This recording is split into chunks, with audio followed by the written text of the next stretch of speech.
Hi, I'm Mr. Santamont, and today I'm going to show you how to draw sea serpents. Like this one. I guess the store was out of the real ones.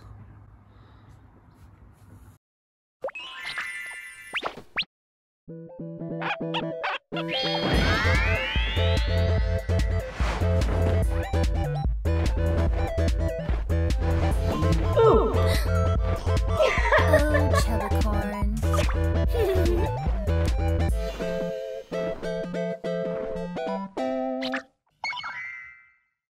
So the first thing we want to establish is the foreground down here, the middle ground, and then the background up here. I'll start with a head in the foreground. So you'll have the neck coming out of the water with like a little spherical head shape, and then a little snout connecting to that sphere. And I'm going to put a little beard on the chin just to give it some wisdom. Connect the lower jaw to the bottom of the sphere, and then draw some eyes here. And I apologize, I used a really small pencil, so that's why you can't see the tip of the pencil. And also, I draw weird. I need to work on that. You see how my thumb is like hooked over? Don't draw like that, kids. It's not a good habit. I need to break it. Anyway, there's the mouth. Smiling, happy sea serpent. Some nostrils, and reestablishing that jawline. Alright, next in the middle ground, I will have the body re-emerge. So as if the body goes underwater, now it comes back out, and it's going to make this arch. Notice how the back end is higher up, so it's further in the background, or like further away in the middle ground. And you want to make sure that the body stays consistent with regarding the width.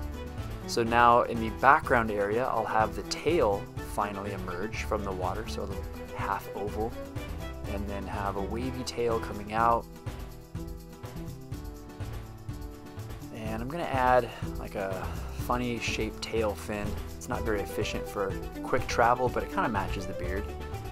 Okay, now next thing I want to do is establish the little spines across the back, and that'll help us with later details. So from where it comes out there, I'm gonna draw a line, a center line. That's where the spine of the serpent is, and then I'll add little spines, I guess, on spines, or I don't know, horns, what are those called? Spikes.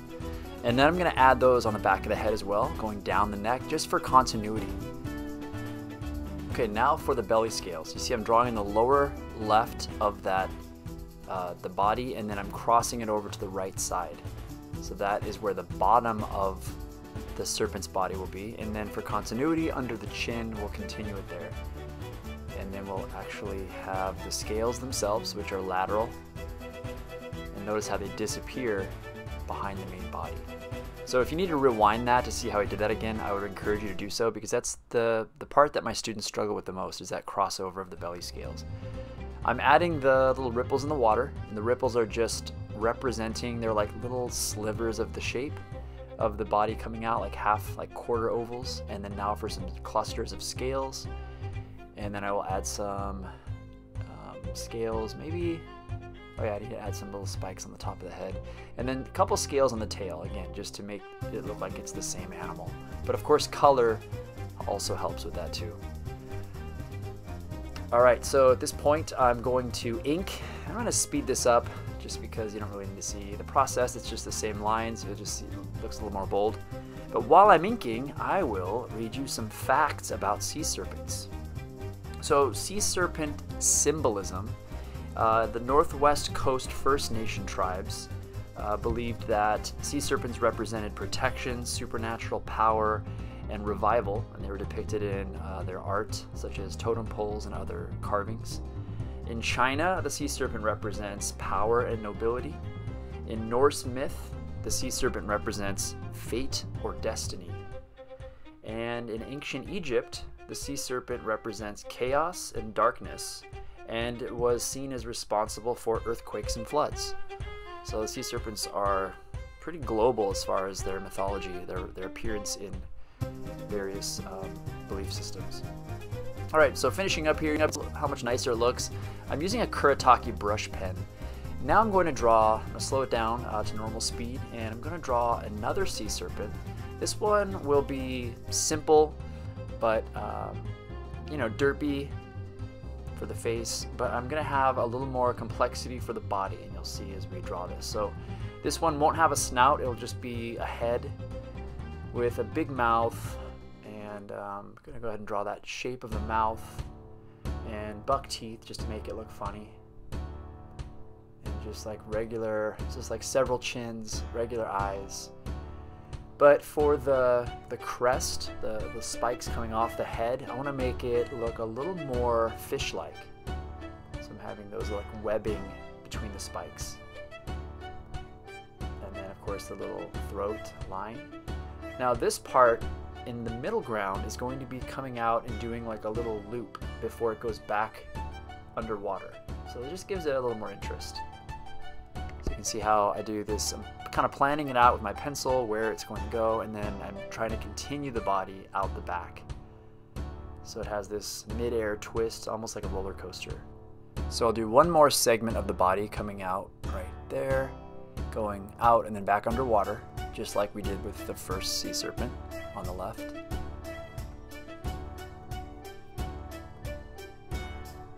And then I'll have the tail emerging in the furthest area away. So it's like the top of the page, which represents the background.